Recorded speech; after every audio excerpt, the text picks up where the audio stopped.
Canada. Put on a suit, drink water, don't drink and drive. Hey, man, call your mother. It means nothing. It means nothing. Nah, they lying to you. It's about the money. Now you're more fluent.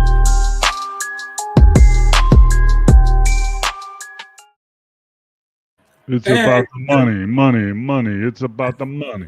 It's always about the money, Mo. Good evening, everybody. Welcome to the latest edition of We Got Next. I am Ricky Hampton with my great friend, Paul Mokeski, former Milwaukee Bucks legend and Kansas Jayhawk. That's right, baby. Jayhawks. Mo, your Kansas jersey's looking good behind you, brother. Going to the game tomorrow, Ricky, here in Vegas. Duke versus Kansas. Going to check it out, see them in person. See the Kansas Jayhawks, who all are about, they're 5 and 6 year seniors, so they're about 25 years old. They're going to play Cooper Flag and Duke, who's legitimately 19 years old. So should be a good game, though. Yeah, absolutely. And you got a former Michigan Wolverine who's starting at center for the Jayhawks, Hunter Dickinson, who's actually Hunter's made some nice money playing college basketball, man. Yeah, he's making over $1 million a year, I think. Yeah, through his NIL deals. And but we got to talk about that, really get into that one evening, the impact of NIL money on college athletics at the football and basketball level. I really like to hear your thoughts about, that. Some people love it. Some people hate it. But one thing is sure, it's here to stay. Well, I think it's going to be adapted. It's out of control now. I mean, the money's out of control.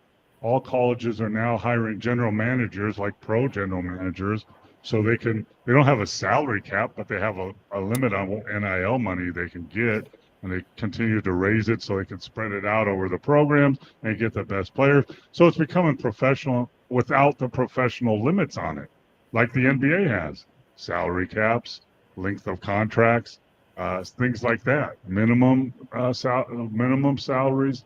So I think the NCAA is going to move towards that kind of situation, because I agree NIL is here to stay, but it needs to be capped and controlled somehow. They let the cat out of the bag without even putting any limits on it. It's like teaching someone to drive and give them a driver's license and then tell them, oh, by the way, there's no speed limit out there. Go as fast as you want.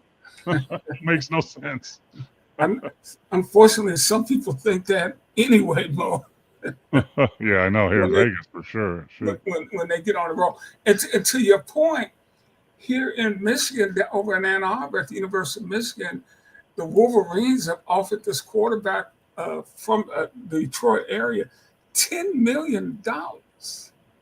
That's he had signed to play at LSU, and then Michigan said, hey, if you flip to come over to us, here's $10 million. I don't understand that. I mean, it's mind-boggling to me. But what quarterback in college is worth $10 million? I mean,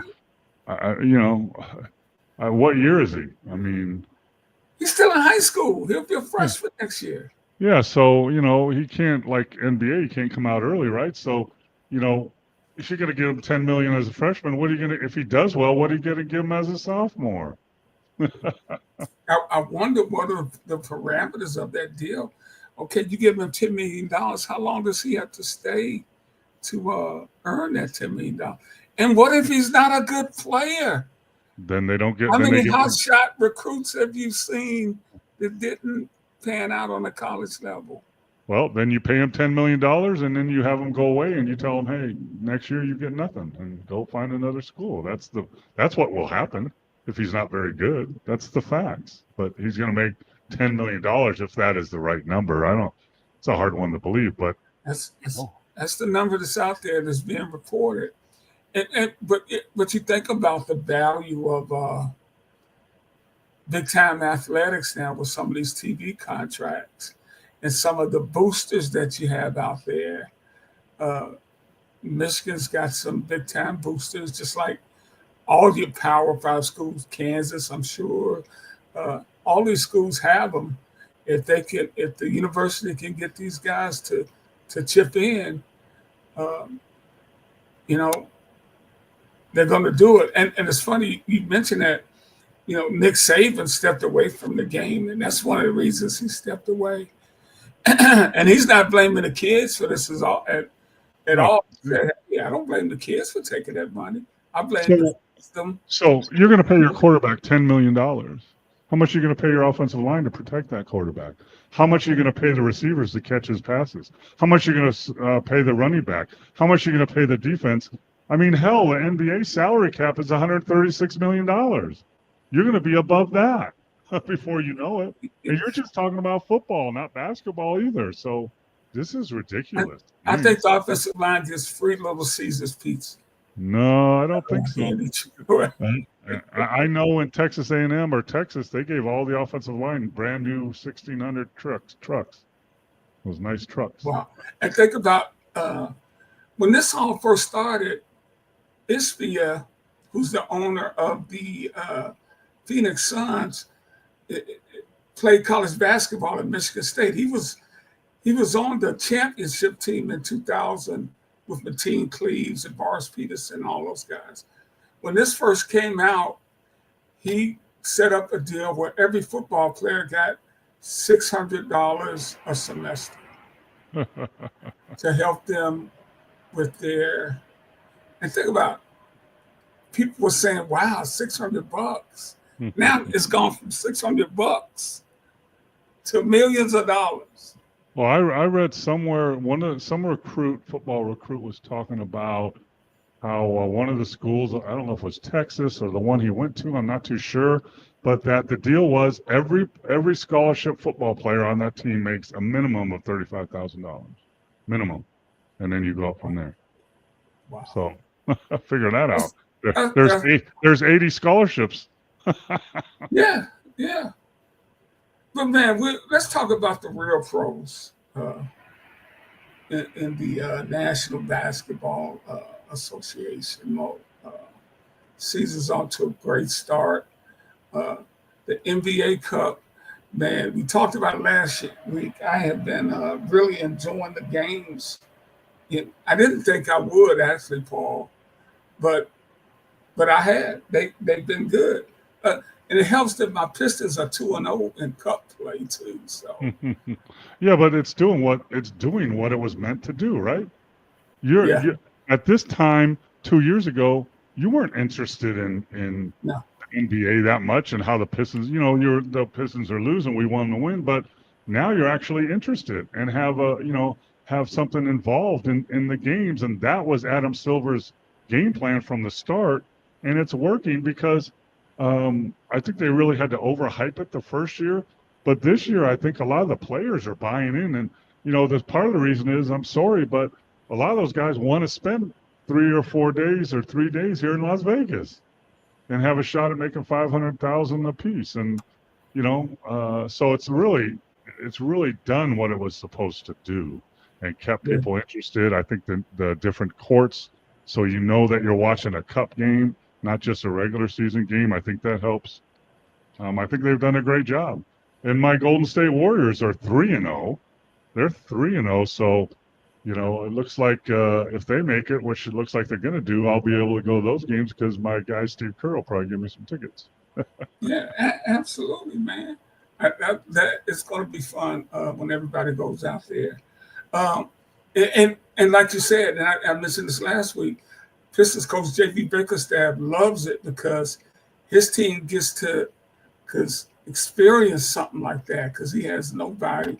Well, he has a couple of veterans on the team now, but most of his young guys know nothing about playoff basketball. So this gives them a sense of what it's like. Sure. It's a one and done, and then you get here and it's one and done. It's a playoff atmosphere. It's not the NBA playoffs. But it's not the regular season either, so it's a good experience for guys who've never been around that before. Yeah, and welcome to all our friends out there tuning in on Sports Fluent. Please subscribe to our show on Sports Fluent on YouTube so you can catch this show and all our other shows here. Our great friend Steve is checking in saying, "What's up?" And the Pistons will win 10 more games than they did last year. Well, I would hope so, Steve, since they only won. I think you said they won 17. I think they won 14 last year. But much improved team, but Kay Cunningham is out now. So, of course, that hurts. Yeah, but they turned the mentality around, and it seems like they have something to play for, and BJ Bickerstaff has something to do with that. Yeah, and bringing in a different mentality and kind of tell them, hey, we can win some of these games, and yeah, they're not going to be. I don't know if they're going to be in a playoff hunt, even for a play-in game, but they're making progress, and that's all you can do when you start from the bottom. You just kind of work your way up slowly but surely. Yeah, I tell you, Monty Williams had to be the most unhappiest coach I've ever seen making $100 million standing on the sideline last Well, I'm telling you, man, money's money. We all know it's about the money, baby. But at the same time, you got 8 months and 82 games of misery. You have to watch the video. You got to critique the team. You got to go on the road. You got to be in the airplane. You got to be at the hotels. You got to try and keep them encouraged. It's torture. I mean, you're making money. It makes it a little bit better, but it doesn't make it any smoother. Losing is terrible. And, for 8 months, you're going to lose for 8 months, Ricky, 8 months. And you're going to have to, after every game, you have to grade the game, see what improvements you can make, and know in the back of your mind, you ain't going to win the next game anyway, no matter what you do. So, and when you talk to the media, you got to try to put on some kind of positive spin. When like you said, you ain't gonna win the game anyway. Yeah, and you're trying to stay positive, and the media's after you, and the fans are after you, blah blah blah. But you know what? Give me one of those contracts. I won't want to, but if I lose 82 games, I'll still be okay with it. You'll make it happen. Hey, Mo, what has stood out to you so far into the season? Well, I mean, we're right at about 20 games, 18 injuries, 20 games. Injuries. There's injuries. Everybody's hurt. There's like 30 all-stars that are hurt. So, and you can't win games. I keep telling you, the best ability in the NBA is availability. And, injuries have taken its toll earlier than ever before in the season. So it's frustrating that teams, the other reason you struggle as a coach is, you don't have your roster. You plan in the preseason, okay, this is my roster, here's my subs, this is what we're going to do. And then, your stars go down and you got to rethink everything. And, that's the biggest thing is the injury factor. Also, the other thing is, even with injuries, the Philadelphia 76ers are miserable. And, Joel Embiid has had his problems. He pushes a reporter. Now he goes to the media and says, you know what, wherever I've been, people haven't liked me. I don't understand. I mean, stop whining. Shoot. And finally my Bucks are coming around a little bit. They're playing better. I told you last week, right? They were in 12th or 13th or 12th or 11th place, and they won seven out of the last 10 games. And now guess what? They're in 6th spot. Because at this early in the season, you can go on a roll and really improve your standings. When the season gets longer and you've played 50 or 60 games, it's hard to make that kind of jump, but they've done it. Now, I don't think all their answers are done. One of the things I have, Middleton has been cleared physically to play, but he doesn't want to play because he doesn't feel right. Really? I mean, there's got to be a point where you just got to get out there and play and play through it. So, we'll see about that. But the other thing is Golden State, we've talked about this for a long time. I mean, you got Steph Curry and all these guys that are really talented, but you don't have any size. There's no big guys. There's no size, but they're in first place. They're in first place playing a 6'8" center in the NBA. And guess who else is who's tied for first place? Oklahoma City is tied for first place with Golden State with no center. Both their centers Holmgren and Hartenstein are injured. They're not playing. They're starting a 6'6" center in the NBA, and they're winning. That's mind-boggling to me. Right. They say Hartenstein is getting close, though. Yeah, and but Holmgren, with a cracked hip or whatever he had, he's going to be out for a while. But along the injury front, it looks like Boston Celtics with Porzingis is going to be ready to play in the next couple of days. So way ahead of schedule. I was telling everybody here maybe Christmas or after Christmas, but he wants to come back, and I guess he's physically able to. So that's good news injury-wise for the Celtics. Hey Mo, Philly, they're 3-13. When is it going to be too late for them? Well, it's getting late early, as they say. Yeah, I mean, if you're 6-26, you're pretty much out of it probably.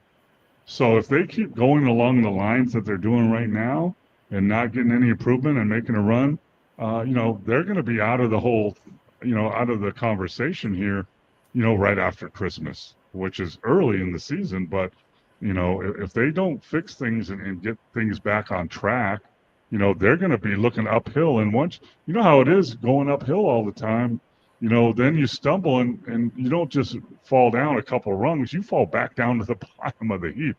And, that could happen to them very quickly. And, Paul George is hurt again. Embiid is limping around. I think Maxey is back finally, but, they have struggles. And, when you're going through an NBA season, there's 82 games, but you can't look at 82 games. What you do is you look at 10-game increments, right? So, like the Bucks have won 7 and lost 3 in the last 10 games. That's good. Just keep doing that, right? Mm-hmm. That's what you focus on, So, but at some point, 7 and 3 out of the next 10 games, if you're 20 games out of the playoff picture, it doesn't help you anymore. So, it's they're not in panic mode, but they're in very concerned mode for sure. Should be 3-13.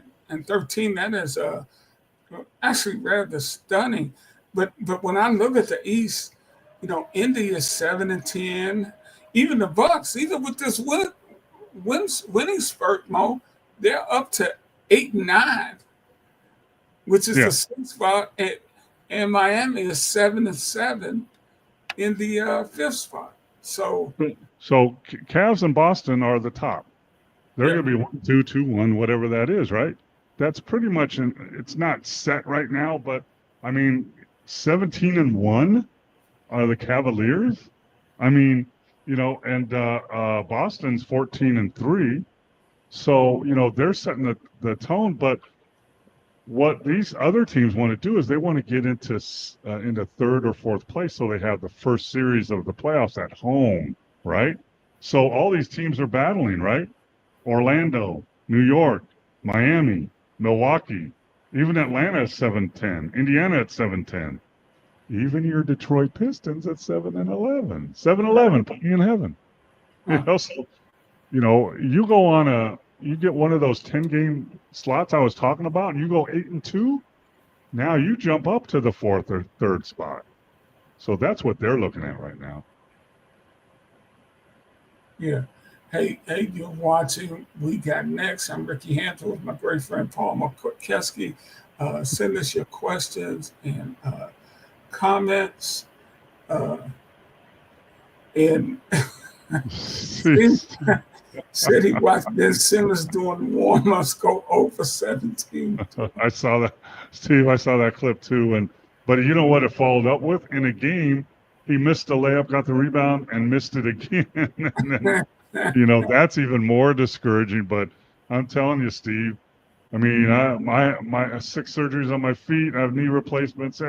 I could make at least 5 out of 17 in warm-ups. But Mo, because I've covered a ton of NBA games, and normally if you leave an NBA player by himself, he's gonna hit shot. I told you, Me and my daughter watched Ricky Rubio, who's never known as a shooter, hit about 30 straight threes from the corner. I'm like, damn, he's not even a good shooter in this league. Yeah, but Ben Simmons, it's in his head. It's like, Ricky, you're a golfer. You get the yips, right? You got a little 1-footer, you yank it over to the left, and the next hole, you're like, oh no, here we go again. It's the same thing in basketball, and it's all in his head.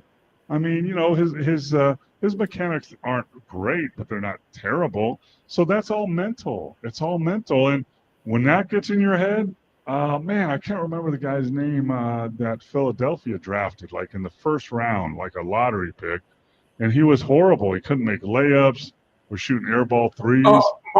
Markel Fultz? Yeah, yes. So for 2 years he struggled with that. Then he finally went to another team, and he's doing okay now. But that's all mental. That's all in your head, man. And you get that psyche. We used to have in Dallas. We had a sports psychologist that was with us. I think he's still there. Don Klockstein is still there, and he really helped the players mentally and stuff. Really great guy. He worked with the Boston Red Sox also. But I remember at a practice, one time I watched it all. We got new guys coming in for 10 days or whatever, and after practice, he would always take them down to the other end and say, "Can you make 100 layups right now in a row? 100 layups in a row, right? Right under the basket. Okay, let's do it." And pro guys, that's not a problem. But when you get to like 85, 86, 87, you start thinking about it. Well, can I really make 100 in a row? And he told me, I talked to him afterwards. He said, most the great guys, the great players, Dirk Nowitzki, Steve Nash, Michael Jordan, Larry Bird, Magic Johnson. That doesn't even come into their thought process. I'm going to make them all. But if you got lower level guys that are questioning their talent a little bit, and you put that little thought in their mind, they'll miss a layup. And for the most part, I watched them do it to about 3 or 4 guys that came in to try out. They missed it like 82 or 91. It's like if we go up on the tee box, Ricky, and we have a game going on, and you're getting ready to tee off, I'm like, hey, Ricky, make sure you don't hit it in the water over there on the left, and those trees are really thick on the right. Absolutely, that's where you're going. That's right. Hey, Mo,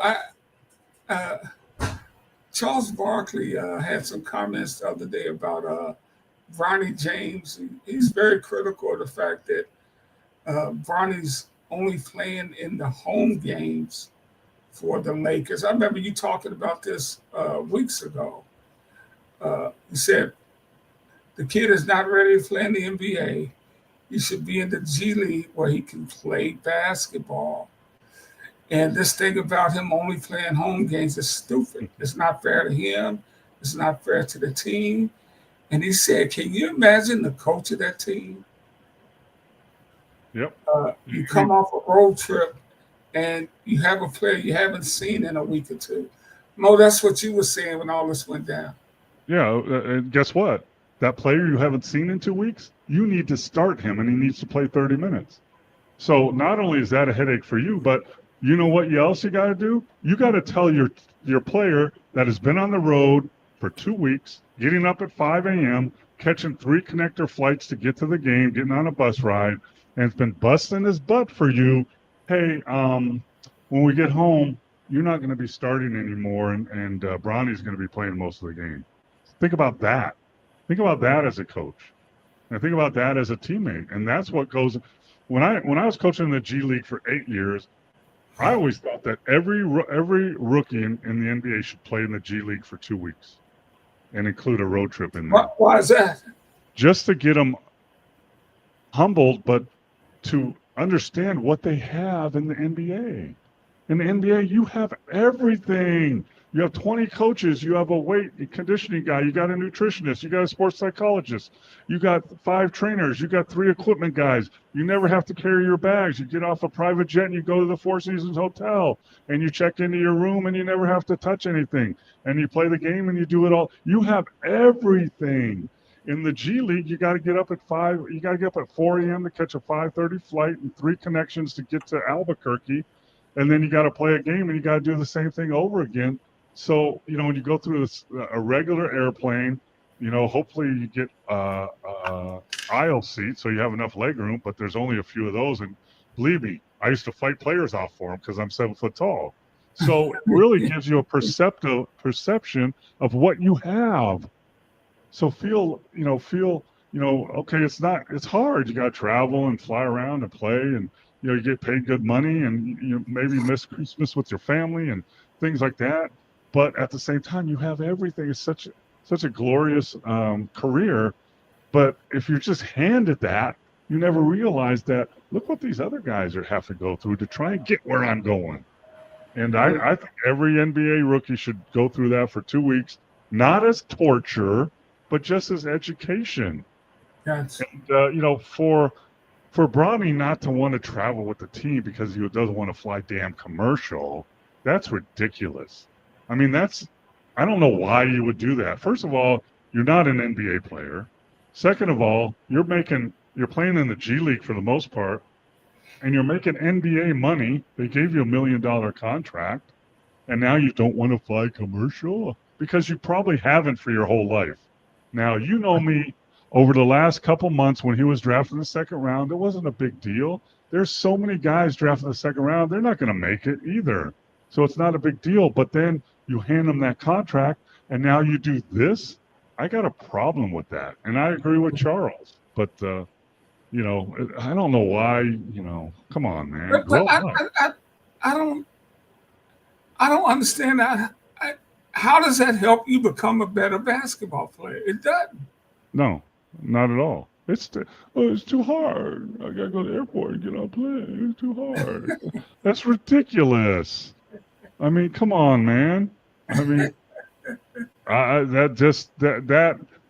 was all for Bronny struggled, almost died a year ago, and he's come back and he's fought and recovered and playing basketball back on the court. That's all glorious and everything. And then you get drafted by the Lakers with your dad. Okay, that's whatever. And take the picture and be in the game at the same time. Okay, that's cool too. But come on, man. If you really want to be, tells me he doesn't want to be a basketball player. If you really want to be a basketball player, you go to the G League and you go there for the next 4 months and you play 40 games and you get better every time and you fly with the team and you bond with your teammates and your coaches. Come on, man. And Mo, and here's the opposite of that. You look at Scottie Pippen Jr., who played at Vandy for 3 years, played for Jerry Stackhouse, was a good player at Vandy. Nothing great, but a really good player. Came to the league, has worked his way onto the roster of the Grizzlies, and now has played well this year. The other night he went to Chicago Stadium and had a career high 30 points and 10 assists. Here's a kid who did it just the opposite way, grinding his way onto a roster. Yeah, so if I'm a coach, and say Bronny becomes a better player, right? He becomes a pretty good player. And now I have to choose between him and that other kid you're talking about. I'm choosing the other kid. Because when it gets tough and it's not easy, Bronny's going to bail on you. Yeah. And the other kid's going to stick it out. So, yeah, it's just frustrating for me to. And I coached in the G League, D League for 8 years, both as a head coach and an assistant coach. I made all those flights. I did all those bus rides. Was it fun? No, not necessarily. But, it made me grow as a coach. And I learned a lot as a coach doing that. Being a head coach in the G League is the hardest coaching job in the world besides an NBA coaching job, because you only have 10 players. The NBA team sends you guys down every once in a while, and then they haven't played for a while. They're probably out of shape, but you got to play them. You got to tell the guys you've been relying on that you really like a lot that they can't play as much anymore. But then don't worry about it when those other two guys go back up to the club and make their $2 million. You'll be able to play again, even though you're playing your butt off and want to get where they are. It's hard to do. Very, very difficult. to keep a D League, G League team and to be successful with it. I was very lucky to be with Chris Finch in RGV for 2 years, where we won a championship and lost the championship game the next year and had 10 of our players called up to the NBA. But it's very, very, very difficult. Yeah. Hey, Mo, we mentioned the Cavaliers earlier, just being on top at 17-1. And we'll get over to the West, but is this sustainable from them? Yes, I think it's sustainable. I think it can even get better. I mean, I don't know how it could get better, but you know, we talked about this last week where, you know, their guys are picking it up, and they have one of the best backcourts in the league with Garland and Mitchell, and they've always been that way. And then they have Garrett that's come back, and Tyler Jerome and LeVert and Allen and Mobley, and they're all playing their positions and loving the game and enjoying it. Then they got about 4 other guys averaging about 8 points or plus, and so they're have a hand in it. And they're doing this all without one of their better players from last year, Strus, who averaged 12 points, 4 rebounds, 4 assists, and shot over 40% from the 3. And he's going to be coming back into their lineup here in the next couple of weeks. So yeah, I think it's sustainable as long as they stay healthy, for sure. Now they're not going to be 34-2 and you know, all that, you know, but you know, they're in reality, if they stay healthy, of looking into a 60 win season, 60 plus wins. Yeah. The standard was always, if you win 50, you're a really good team, right? Yeah, I always thought if you had twice as many wins as you had losses, so you're 20-10, you're 40-20, you know, like that, then you're the top of the league, for sure. And they've got a head start on that, haven't they? They're 17-1. Yeah, they are well on their way to that. And then you look to the West, and as you mentioned, Golden State and Oklahoma City, 2 teams with injuries. I think Golden State's fairly healthy. Yeah, they're healthy. Yeah, Oklahoma City both at 12-4. The Houston Rockets 12-6. The Lakers 10-6. Another guy you like, Mo, has played well, Dalton Connect for the Lakers, the 17th pick of the draft, has played well for them. Clippers. I think Connect and our guy Zach Edey will be fighting for Rookie of the Year this year, both of them. Yeah, you've really been high on Edey, and for good reasons. For a couple of years now. Yep, and he's playing well. You know, he was showing that. Clippers 11-7. Denver a little slow start for them, 9-6 out of the gate. Grizzlies 10-7. Phoenix is 9-7, and they're getting Durant and Bill back pretty soon. And Dallas and 9-8 along with San Antonio. Dallas is a letdown to me. I picked Dallas to win the West again and probably win the whole thing as my underdog, and they're only 9-8, and everybody's healthy. You know, there's something wrong there. It might be on the defensive end. It might be the shots they're taking. But, I mean, if you look, Luka's averaging 28, 9, and 9. Kyrie's averaging 24. Clay's 13. Gafford's 12. P.J. Washington's 12. Lively is back, averaging almost 10 rebounds a game. So there's something wrong there that's not clicking. And I bet if I broke down their games on the defensive end, I bet I could find it. And I bet it's on the defensive end because all those guys are kind of performing the way they should. When you look at Denver, you know, Murray's been hurt. Aaron has been hurt. Their power forward, he's been hurt for a while. The Joker's holding them together. He's averaging 30 points, 14 rebounds, and 11 assists a game. Yeah. You know, so he's carrying the load there. But if you look at like Golden State, and I looked at them a little bit today, Steph Curry's doing what he always does, right? He's making threes, making great plays. You know, and Draymond Green is doing what he does. But who's stepping up for them now is Wiggins. Remember we said last year, what happened to Wiggins? He was supposed to be their second or third option. Well, he's averaging 17 points a game this year and about 7 boards. So he's coming through. And then they picked up a guy named Buddy Hield.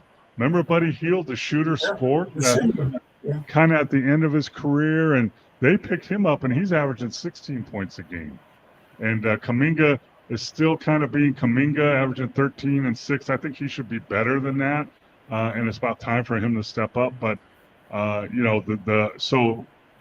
doing it with Hield and Wiggins doing what they're supposed to do. And OKC, without Harkenstein and Holmgren, I don't know how they're holding on with playing. They're like in the 6 and under league. Like if you go to any of the workout places and you watch noon ball, there's everybody's like 6'4" to 5'10". That's what they look like. Yeah. But they're winning. Shoot. Yeah. Now, do you think San Antonio, they're only 9-8, but which is good for them because they had one of the worst records in the league last year. Obviously, Wembanyama has a year under his belt, but the addition of Chris Paul has helped them play better because he does such a good job. Even though he's not nearly the player he once was, Mo, he really keeps them organized offensively. Yeah, and he's been there before. They listen to him. He has leadership qualities, and guess what? He's a passer. People like to play with guys that pass the ball. And now, he does. He knows he's not going to be the scorer he once was, so he's going to pass to guys, like Wemby and them, and loves doing it, and they love receiving those passes. So, I mean, a step for them this year would be get into a play-in game and see what happens. And and they've had other problems. I mean, Coach Popovich had a mild stroke, and he hasn't been with them for weeks now, and that's got to be sitting on their minds too, because Popovich has always had a way with people. Tim Duncan and him were really close. David Robinson and him were really close. Tony Parker and him were really close. Players trust him, and they love him, and he loves them back. And he was building that trust with Wemby. Over the last year or so. So taking him away from the team is going to, especially guys like Wemby, it's going to make them struggle a little bit. But, they're hanging in there. If they get in a play-in, who knows what could happen? They might be able to win a game or two. Yeah. And the thing about Pop, he loved those guys, but he would chew their asses out too, man. I was scouting for Dallas and went to, I was sitting courtside right next to their huddle. And Tony Parker, he was merciless on Tony Parker. He would just scream at him and yell at him. And, but in the long run, he knew, he made him better. He made him a better player. But, even as a Dallas Maverick, I felt sorry for Tony Parker. He would get on Tony Parker. And then they break the huddle, and then Tim Duncan or someone go over and put their arm around them and say it's going to be okay. Steve says Middleton doesn't want to practice. Well, he was playing 3-on-3 live, so the next step is to go 5-on-5, right, in scrimmage. So I didn't hear that he didn't want to practice. I just heard he didn't think he was right to play in games yet. So yeah. Well, they could use you, although Giannis has been on a roll since that night he had 59 against the Pistons. And I'm gonna tell you, I watched the game. I can't remember, darn it, who they were playing. Might have been Cleveland or someone. Anyway, I was watching the game in the first quarter. Giannis was passing the ball and distributing, and everybody was involved, and he scored like 9 points, right? And they were up by 10. Then in the second quarter, he was doing the same thing. He scored like 10 points, and then they were up by 18. Then he came out in the third quarter, and all of a sudden turned into Giannis of I got to score every time and drive through people and lay it up and dunk it and get to the free throw line, blah, blah, blah. He had like 25 points, and the lead went down to 2. And then he went back to the other guy passing and scored like 12 points in the fourth quarter, and they won by like 5. But, I mean, I know, listen, I've had players that could score whenever they wanted to. That doesn't make the team better. That doesn't help us win, right? So you're going to he's going to average 30 points no matter what. You don't have to score 50. I see LeBron do that. Has done that throughout his career. What's Just that? pick his spots to go Yeah. in. Absolutely. I mean, I watching that game, man. I'm telling you, I watched the first quarter. I'm like, ooh, this Bucks team looks good. They're moving the ball. They're passing the ball. Everybody's touching it. Everybody's scoring. And the second quarter, the same thing. They're up by 17 points. And then the third quarter, all of a sudden, Giannis thinks he's got to drive coast to coast and dunk it and get to the free throw line and do all this stuff and shoot. And he scored 25 points in the quarter, but the lead went from 17 to 2. I'm like, come on, man. Come on, man. Somebody tell him. Somebody tell him. And you know what? If I was coaching or on that staff, I would ask, hey, listen, let me watch video with Giannis alone. Let's go. Come over to my house. Or I'll go to your house. Let's watch the game. Here, let's watch it. Okay, here's the first quarter. Look at you're passing. You had like 4 assists, and everybody's involved, and we're winning. And then your second quarter, look at the same thing. And now let's watch the third quarter. What happens? You don't pass the freaking ball one time. And look at what happened to our league, Giannis. You want to win? You want to get back to the championship? Play like you did in those quarters, not like you did in the other quarter, and watch what happens. Trust me. Trust me. Instead of winning by 3, we're going to win by 18. Watch. Mo, so that's why nobody always get picked last at the wide, because I don't like to pass the ball. It's, among the other shortcomings of my game. Yeah, but if you're playing pickup ball, right? First of all, you're going to pick a guy that's the stud, right? He can score. He's really a stud. Then the next guy you're going to pick is a guy that rebounds the ball, plays defense, and passes it, right? That's how it goes. It's really the same in the NBA. That's why the Cavaliers are playing well, right? Everybody has their role, accepts their role, and no one's taking 50 shots. Accepts their role. Well, how about this the other night? In the Portland Trail Blazers beat the Houston Rockets. Donovan Klingland, their rookie center from UConn, had 19 points, 3 rebounds, and 0 points. He took 4 shots. When he came into the locker room, his teammates cheered him for his effort on the defensive end and grabbing 19 rebounds. And everybody kept chanting to him 19, 19, because it was his play, his defense, and rebounding that helped them win that game. And Mo, he didn't score a single point. I seem to remember somebody that you should remember that did that, right? Dennis Rodman. Yep. How many championships did Dennis Rodman have? 2 with the Pistons, 2 with the Spurs, Damn near with the Lakers. I think he had a game where he had 0 points and like 28 rebounds or something. Yeah. But what did I just say? That's what teams that want to win acknowledge that and want players like that. It's the players like an AAU and sometimes in college that don't understand that. Everybody can't score 30 points. Everybody can't shoot 30 shots to win games. You got teams want other people. They want 7-footers that all they do is rim run, finish it, got good hands, finish at the rim, kick it out when they can't score it, play defense, protect the rim, and rebound. They want you can make $30 million a year if you do that. Yeah. Robin won 5 times. He won championship rings, NBA titles. Actually, I thought it was more than that. 89, 90, 96, 97, and 98. Not bad for a guy that averaged about 5 points a game. Yeah, probably led the league in rebounding 8 or 9 years, right? When you played against Rodman, Mo, you saw him early in his career. I saw him without any tattoos. That's how young he was. Because you see his career in terms of what he did on the floor, not all the other stuff. Yeah, no, So I saw a young player that played hard all the time, loved to play defense, loved to rebound, had that bounce to him.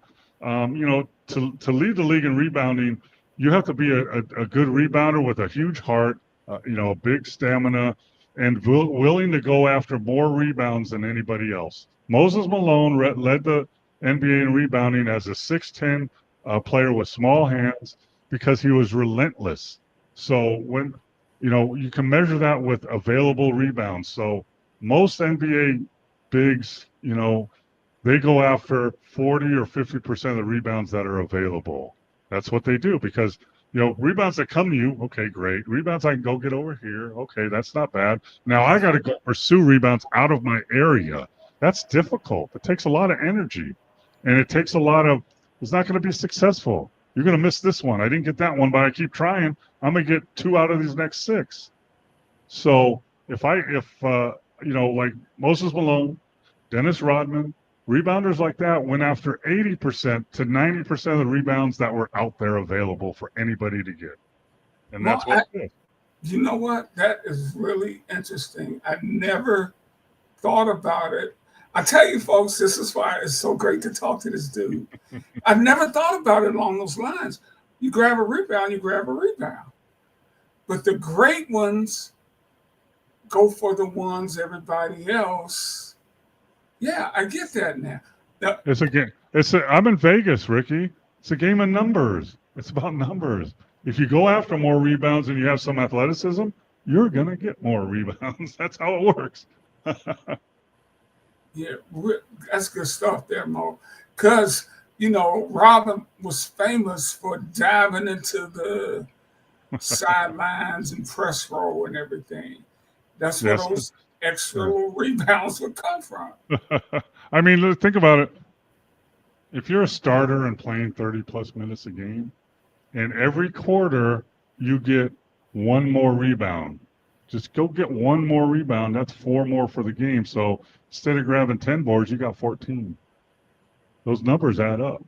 I used to, when I was, especially in the G League, even in the NBA, I used to tell players, if I had a rebounding guy, Joey Dorsey played for me in RGV from Memphis, about 6'8", undersized big, but really athletic, really long arms.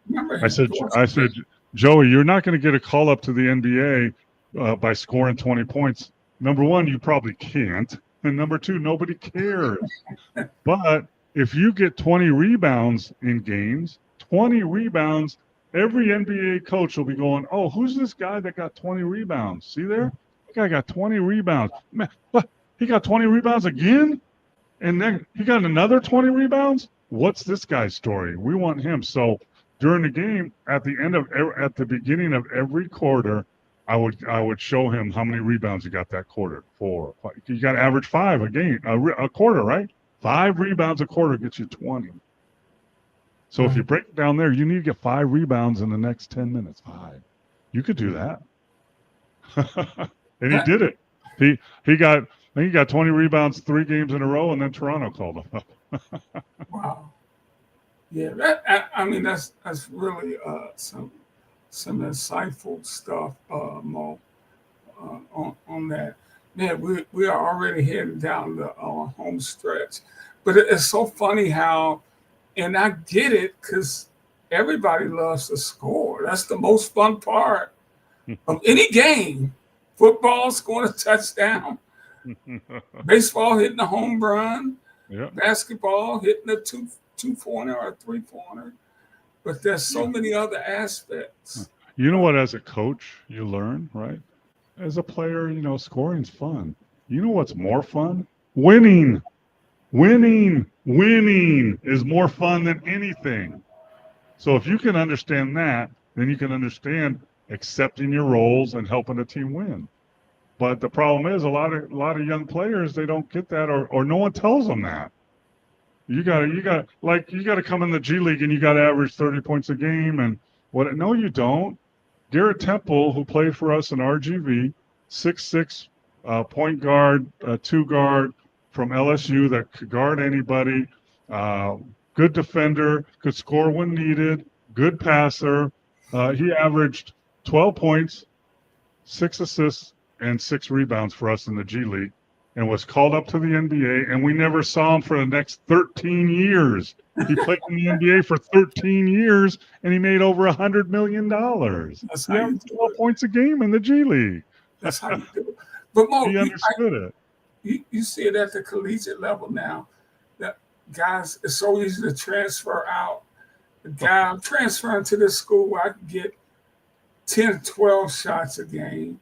A lot of times they go there and get less shots than they got where they were, get less playing time. Here's a scary thing, Ricky. There's like 3,000 men's basketball players in the transfer portal, and after everything's said and done, half of them, Won't have 1,500, don't have scholarships anymore. They have to go find a place to play, JUCO or somewhere else. Why did you leave? And I mean, I was just watching, the tournament in Maui in Hawaii. It's really cool because they're playing a tournament, so they're playing during the day, and it's fun. You can watch games. And I watched Memphis beat UConn in overtime. A really good game, but really like crazy stuff going on. But I'm listening to the announcer. Well, here's 6'6" Joe Smith, who just scored 20 points, and he's getting up to the free throw line. And this is his fourth college in 4 years. He transferred 4 times. I mean, what are you doing? All these guys went to 2, 3, 4 schools already. I mean, come on, man. Mo, if you're coaching at that level, do you have to say everybody else is doing it, so I got to do it? Yes, if you want to win, absolutely. You can't win in college basketball anymore unless you have NIL money, a lot of it, and get transfers. I mean, when I played 100 years ago, all colleges recruited high school players. High school players, seniors were number 1 recruiting, and then JUCO players were number 2. That's how that worked, right? Now that's the opposite. Number 1 to get a recruit in college to win, it's a transfer from another school. Number 2 is junior college because they're older and more mature. You can win now. Number 3 is post-grad because those guys are more mature. And number 4 is high school. Very rarely do high school seniors get recruited and get scholarships anymore in college basketball because of that, because of transfer portal, JUCO, post-grad. And it's really a shame to me that you could be a high school senior doing what you're supposed to do, playing really good, winning games, and at the end of the season, no one has a spot for you because we're taking these 4 transfers that are coming in, and we don't have a scholarship left. So you either got to go to post-grad or JUCO or, somewhere else, and maybe we'll look at you in a year or two. It's really sad. But I hear, and to your point, this is a quote from Tom Izzo in 22. I think the transfer portal, I think is not great for the game. And I think there are drawbacks. I think it's bad for the kids. I think the kids are making a lot of bad decisions because we're teaching them the minute something goes tough to get the hell out of Dodge. But so he did not want to do it. I mean, he was slow to come to the recruiting thing. And State hadn't made a run since all of this started. He admitted, hey, I got to try to get some of these other guys that are out. Yeah. I mean, I agree totally. And, I've met Coach Izzo a couple times, and he's a down-to-earth guy. And, I agree with him. And what it's teaching you as a kid and as a player is if things aren't going great, so just leave. Someone's promised you something over there, just go get it. Instead of sticking it through the tough times and fighting through and having success. That's just the easy way out, and they take the easy way out now. I guarantee you right now, if we looked up the Michigan State basketball roster right now, he'd have 4 or 5 transfers. I guarantee it. Yeah. I guarantee it. Because you have to do it or you won't win. And if you don't win, even if you're Tom Izzo, you will lose your job. And that's just the facts. So, I'll tell you, I've told you this before, but I'll try and shorten it. When I went to Kansas as a freshman and I pulled my hamstring, but I started half the season. Then I went back as a sophomore, and halfway through the year, right before Christmas, I broke my ankle. and I played in a game that I shouldn't have played in, and then I flew home to get 5 days off for Christmas back to California where my family lived. And when I got there, they x-rayed it. I had a broken ankle. They had to put a cast on it. And I called the coach and I said, hey, I got a broken ankle. I'm going to stay home for 2 weeks because I can't do anything anyway and spend time with my family. He kind of gave me a little grief, but agreed. But I had friends at Pepperdine University playing at Pepperdine University, having their apartments right on the beach where you can open the sliding door and you're in sand and you're watching the waves. And, they're feeding me a couple beers saying, forget Kansas, just come here. You'll be a starter. You get to shoot 30 times a game. You don't have to worry about it. And we'll win the conference and you're still going to get drafted. And I'm like, yeah, that's a great idea. Screw that. I'm going to come here. I went home and talked to my dad. I told him I'm not going back there. He said, yes, you are. You made a 4-year commitment. You're going to go back for 4 years. You're going to play through it, and you're going to have a good career, and things will work out good. But you're not bailing on Kansas right now. You made a commitment. And thank goodness, because I went back. I had a great junior year. I had a good senior year. Met my wife, Linda, there. But nowadays, probably if that happened to me as a player right now, I'd say, you know what, I'm just going to go to Pepperdine or USC or something because it's too easy. Yeah. Well, Mo, we got to get ready to get out of here, man. And I wouldn't have that jersey hanging in my wall right there, Ricky. Absolutely. Yeah. 12 years in the NBA. Yeah, look at that. Look at that young guy right there. Look at that guy. He's got an afro. He's got a little mustache. Good looking dude. Hey, come on, man. What do people most ask you about? Because I know you get recognized everywhere you go. The basketball fans, what are most of the questions they ask you about your Milwaukee days? They usually ask me, number one, kind of what, who do you think the GOAT is, blah, blah, blah. Don't want to have that conversation because Will Chamberlain, forget about all the others.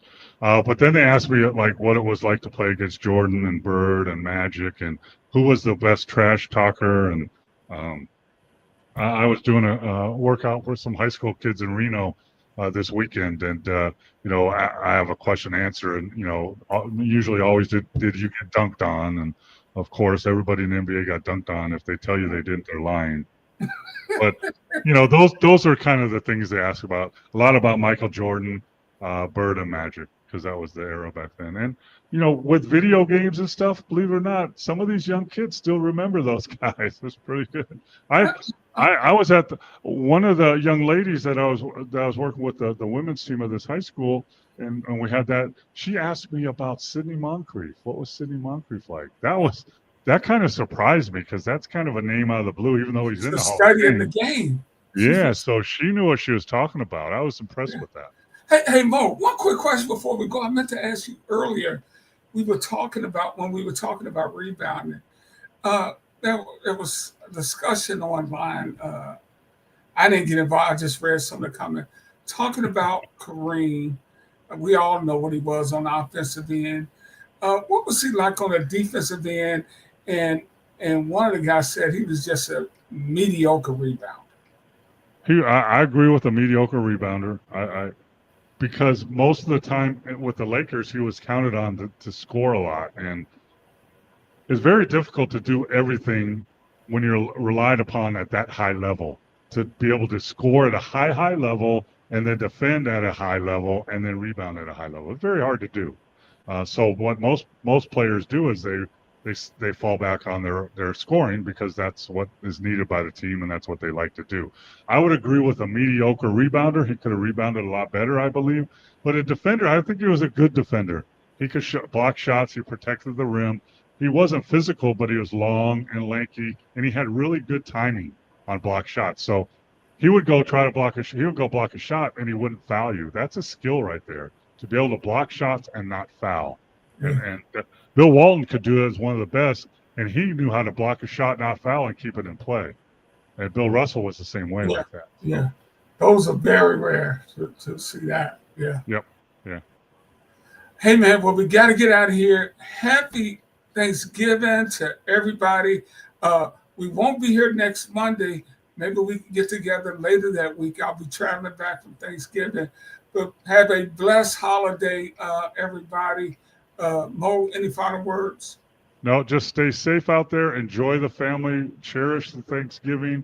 Hopefully you'll have family around you. I will here. All the kids are coming in with their wives, and we're going to watch some football and eat some food and tell stories. So just cherish that. And please join us again when we come back on. Share the word, subscribe, like us, and we're trying to spread the word and enjoy the holidays. Okay, peace, everybody. Happy Thanksgiving. Oh, Canada. Put on a suit, drink water. Don't drink and drive. Hey, man, call your mother. It means nothing. It means nothing. Nah, they lying to you. It's about the money. Now you're more fluent.